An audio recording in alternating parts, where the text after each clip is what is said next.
दोस्तों अक्सर ऐसा होता क्या है कि जब कभी झगड़ा होता है, कोई गुस्सा हो गया या फिर गलतफहमी में आकर कोई पुलिस में एफआईआर दर्ज करवा देता है, लेकिन बाद में क्या होता है, जब मामला शांत हो जाता है या फिर दोनों पक्षों में समझौता हो जाता है, तब वही लोग उस शिकायत को या केस को वापस लेना चाहते हैं। लेकिन ज्यादातर लोगों को यह समझ नहीं आता है दोस्तों कि कोर्ट में केस जाने के बाद में उसे वापस कैसे लिया जाता है। अच्छा, होता क्या है कि एफआईआर हर मामले में रद्द हो भी सकती है, नहीं भी हो सकती है। दोस्तों आज इस वीडियो में हम लोग यही समझने वाले हैं दोस्तों कि एफआईआर को या फिर केस को, मुकदमे को वापस लेने का क्या मतलब है, शिकायत या मुकदमा वापस लेने की प्रक्रिया क्या है, कौन कौन से केस वापस लिए जा सकते हैं और कौन से नहीं वापस लिए जा सकते हैं। दोस्तों जय हिंद, नमस्कार, मैं एडवोकेट आशीष मिश्रा। लाइक कर दीजिएगा, शेयर कर दीजिएगा, सब्सक्राइब कर दीजिएगा ताकि इन्फॉर्मेशन और लोगों को मिल सके। दोस्तों अभी बढ़ते हैं वीडियो की तरफ। दोस्तों जब भी कोई व्यक्ति, मान लीजिए पुलिस में किसी के खिलाफ कंप्लेंट रजिस्टर करवाता है और फिर आगे की कार्रवाई में क्या होता है, पुलिस जांच के बाद में मामला कोर्ट में जाता है और उसके बाद दोनों पक्षों में अगर आपसी समझौता हो जाए या फिर शिकायत करने वाला अपना केस आगे नहीं बढ़ाना चाह रहा है तो फिर एफआईआर है या फिर कोर्ट में चल रहे केस को वापस ले सकता है। और एफआईआर वापस लेने का मतलब क्या है, जिसने शिकायत की थी दोस्तों वो कहता है कि अब वो उस आगे के मामले में कार्यवाही नहीं चाहता है दोस्तों।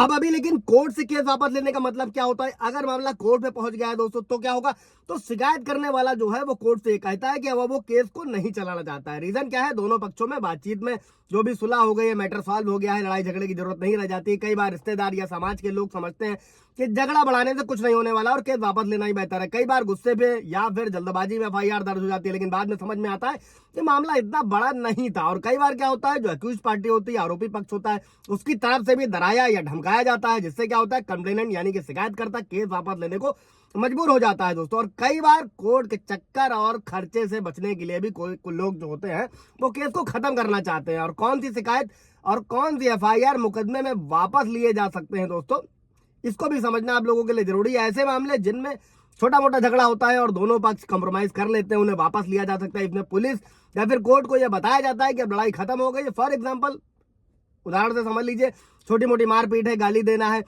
अभी इसके बाद होता क्या है दोस्तों, कौन से केस वापस नहीं ले। अच्छा, इस पे पूरा क्या संज्ञेय और गैर संज्ञेय अपराध का पूरा ब्रीफ वीडियो मैंने पीछे बना रखा है। कंपाउंडेबल, नॉन कंपाउंडेबल, कौन से समझौता होंगे नहीं होंगे, आप जाकर देख सकते हैं। अगर मामला बहुत गंभीर है, जैसे किसी को जान का खतरा है, बहुत ज्यादा नुकसान है, समाज के खिलाफ कोई अपराध है या कोई ऐसा केस जो आसानी से वापस नहीं लिया जा सकता है दोस्तों, ऐसे मामलों में दोस्तों कोर्ट की परमिशन लेना जरूरी होता है। फॉर एग्जांपल, मर्डर है या फिर मर्डर की कोशिश है, रेप है, अपहरण है। इस पे रेप पर तो सुप्रीम कोर्ट के भी अलग अलग जजमेंट है दोस्तों। फिलहाल एक अलग मुद्दा है, उसको बाद में समझेंगे। अभी आपसी समझौते से केस का निपटारा कैसे होता है इसको समझ लेते हैं। अगर किसी व्यक्ति ने दोस्तों पुलिस में शिकायत करके एफआईआर दर्ज कराई है और उसे वापस लेना चाहता है तो कुछ कानूनी प्रक्रिया है, इजी प्रक्रिया है। इसमें क्या करना होता है, थाने में जो एफआईआर दर्ज होती है वहीं पर जाकर शिकायतकर्ता को रिटर्न एप्लीकेशन देनी होती है और इस अर्जी में ये बताना होता है दोस्तों कि अब उस आगे मामले में जो है वो कोई कार्रवाई नहीं चाहता और एफआईआर को वापस लेना चाहता है। और इस आवेदन या अर्जी में जो शिकायत होती है वापस लेने की वजह बतानी होती है, जैसे कि समझौता हो गया है, गलतफहमी थी, मामला सुलझ चुका है। अगर मामला गंभीर नहीं है, जैसे गाली गलौज, हल्के फुल्के मारपीट, तो क्या पुलिस क्या करेगी,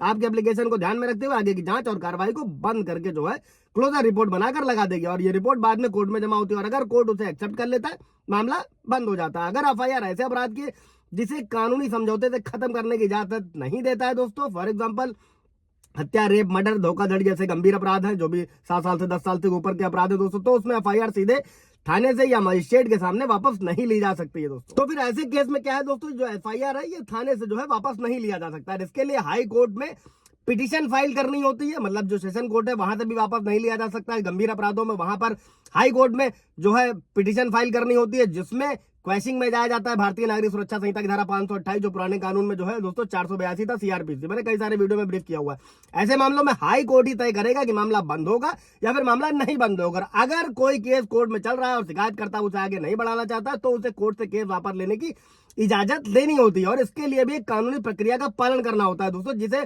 सिंपल भाषा में समझ लेते हैं दोस्तों स्टेप बाय स्टेप। कि अगर कोई केस जो है वो कोर्ट में चल रहा है, शिकायतकर्ता को लिखित अर्जी देनी होगी, केस को आगे नहीं चलाना है, कारण बताना होगा, समझौता हो गया था जैसे कि एफआईआर में था, वैसे ही सेम इसमें आपको समझाना होगा कि इस तरीके से केस को आप वापस ले सकते हैं। और अगर मामला कम गंभीर है, कंपाउंडेबल ऑफेंस है, तो फिर वैसे भी कुछ नहीं, कोर्ट समझौते के आधार पर केस को जो है खत्म करने की परमिशन दे देता है। वहीं अगर मामला गंभीर अपराध से जुड़ा है, जैसे एफआईआर में था, वैसे ही कोर्ट में भी है कि इसमें जो है हाई कोर्ट के द्वारा ही आपको आगे जाना होगा ताकि उसका क्वैश करके खत्म किया जा सके। जैसे कि मैट्रिमोनियल डिस्प्यूट में ही दोस्तों 498 है, समझौता होने पर भी उसे हाई कोर्ट से क्वैश कराना होता है, लिखित में अर्जी देनी होती है, बयान दर्ज कराना होता है और उसी के बाद में कोई दबाव या जबरदस्ती नहीं है। अगर कोर्ट को लगता है शिकायत करता है, अपनी मर्जी से केस वापस ले रहा है, तो कानून इसकी इजाजत देता है और कोर्ट केस को खत्म कर देता है। दोस्तों इससे रिलेटेड कोई सवाल जवाब होगा आप लोगों को पूछिएगा। Thank you.